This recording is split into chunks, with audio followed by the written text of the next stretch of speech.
విశాఖపట్నం అభివృద్ధిపై ఏపీ ప్రభుత్వం special focus పెట్టింది. పరిశ్రమలకు కేంద్రంగా మార్చేందుకు ప్రయత్నాలు చేస్తోంది. అదేవిధంగా ఈ క్రమంలో సీఎం చంద్రబాబు కీలక వ్యాఖ్యలు చేశారు. విశాఖను విశ్వనగరం చేస్తున్నామని ప్రకటించారు. అభివృద్ధి పరంగా విషయంలో ఒక్క అమరావతిపైనే శ్రద్ధ కూడా పెట్టలేదని స్పష్టం చేశారు. 2028 ఆగస్టు 15 కంటే ముందే విశాఖలో గూగుల్ తన కార్యకలాపాలు ప్రారంభిస్తుందని తెలిపారు. 2028 డిసెంబర్ లోపు ఫేజ్ 1 పూర్తి చేయాలని ఆర్సెల్లా మిటెల్కు ఆదేశాలు ఇచ్చామన్నారు. ఎలాంటి అనుమతులు కావాలన్నా త్వరగా ఇస్తామన్నారు. అరకు, పాపికొండలను పర్యాటకంగా మరింత అభివృద్ధి చేస్తామన్నారు.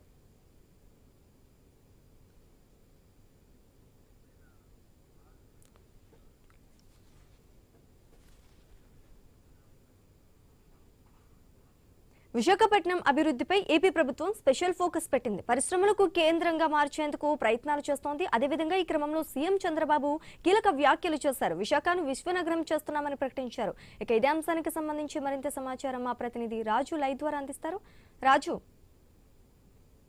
Good morning Sreeja. ఏదైతే విశాఖపట్నం అభివృద్ధి చెందుతున్నటువంటి దేశం, రాష్ట్రంలోనే అత్యంత కీలకమైనటువంటి ఆదాయ వనరులు ఉన్నటువంటి, ఆదాయం తెస్తున్నటువంటి నగరంగా విశాఖపట్నం అని చెప్పుకోవచ్చు. దీంతో పాటు పర్యాటకంగా అభివృద్ధి చెందుతుంది. అదేవిధంగా తూర్పు నావికా దళం కేంద్రం కూడా ఇక్కడే ఉంది. అత్యంత కీలకమైనటువంటి భద్రతకు సంబంధించినటువంటి నౌకలు నావికా దళానికి సంబంధించినటువంటి ఆయుధాలు కూడా ఇక్కడే కేంద్రీకృతమై ఉన్నాయి. ఇలాంటి సందర్భంలో విశాఖపట్నం ఇప్పటికే గ్లోబల్ సిటీగా మారుతుంది. దాన్ని మరింత అభివృద్ధి చేయడానికి అయితే రాష్ట్ర ప్రభుత్వం చిత్తశుద్ధితో ముందుకు వెళ్తుందని చెప్పి కూడా రాష్ట్ర ముఖ్యమంత్రి చంద్రబాబు నాయుడు అయితే తెలియజేస్తున్న పరిస్థితి. మరోవైపు రాష్ట్ర రాజధానిగా అమరావతిని ప్రకటిస్తూ అమరావతి అభివృద్ధి గ్లోబల్ సిటీగా తీర్చిదిద్దుతామని చెప్పి అమరావతిలో ఏ క్వాంటమ్ వ్యాలీ తీసుకొస్తున్నామని చెప్పి కూడా చెప్తున్నటువంటి చంద్రబాబు నాయుడు అదే సమాంతరంగా విశాఖపట్నాన్ని కూడా విశ్వవ్యాప్తం చేస్తామని చెప్పి చెప్తున్న నేపథ్యంలో విశాఖలో అభివృద్ధికి ఇప్పటికే పలు కీలకమైనటువంటి పరిణామాలు అయితే చోటు చేసుకున్నాయని చెప్పుకోవచ్చు. అత్యంత ప్రతిష్టాత్మకమైనటువంటి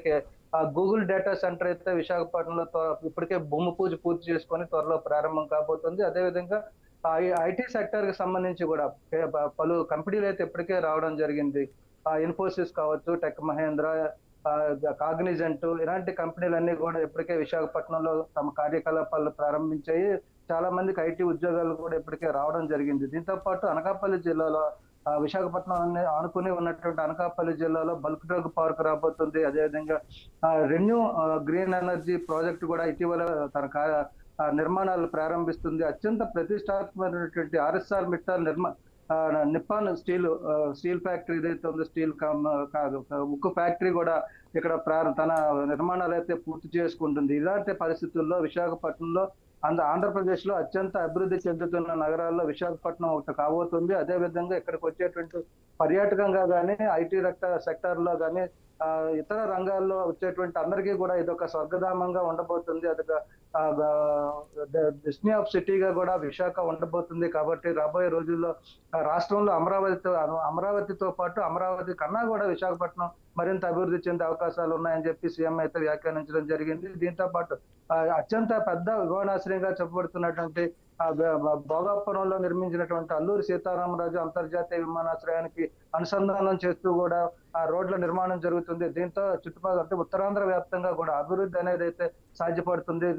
పూర్తిగా కనెక్టివిటీ అటు శ్రీకాకుళం నుంచి ఇటు అనకాపల్లి జిల్లాల వరకు కూడా పూర్తి స్థాయి కనెక్టివిటీ జరుగుతుంది. దీంతో దేశ విదేశాల నుంచి వచ్చేటువంటి డెలిగేట్స్ ఎవరైతే ఉంటారో, వ్యాపారవేత్తలు, అదేవిధంగా ఐటీ రంగానికి సంబంధించినటువంటి ప్రముఖులు, పర్యాటకులు, విదేశీ పర్యాటకులు, వీళ్ళందరినీ కూడా విశాఖపట్నం అయితే ఆకర్షిస్తుందని చెప్పుకోవచ్చు. ఈ నేపథ్యంలో విశాఖపట్నం రాబోయే రోజుల్లో విశ్వవ్యాప్త నగరంగా అభివృద్ధి చెందుతుంది అని చెప్పి సీఎం అయితే ఆశాభావం వ్యక్తం చేస్తూ దానికి సంబంధించినటువంటి ప్రకటన కూడా చేయడం జరిగింది.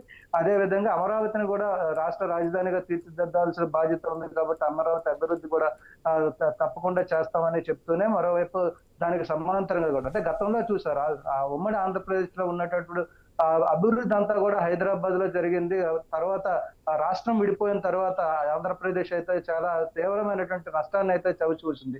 కాబట్టి భవిష్యత్తును దృష్టిలో పెట్టుకొని, గతాన్ని అనుభవాలను దృష్టిలో పెట్టుకొని ఇప్పుడు ఒకే ప్రాంతం కాకుండా అన్ని ప్రాంతాలని సమాంతరంగా అభివృద్ధి చేస్తామని చెప్తున్న నేపథ్యంలో రాజధానిగా అమరావతి ఉంటుంది. అభివృద్ధి అయితే వికేంద్రీకరణ జరుగుతుంది.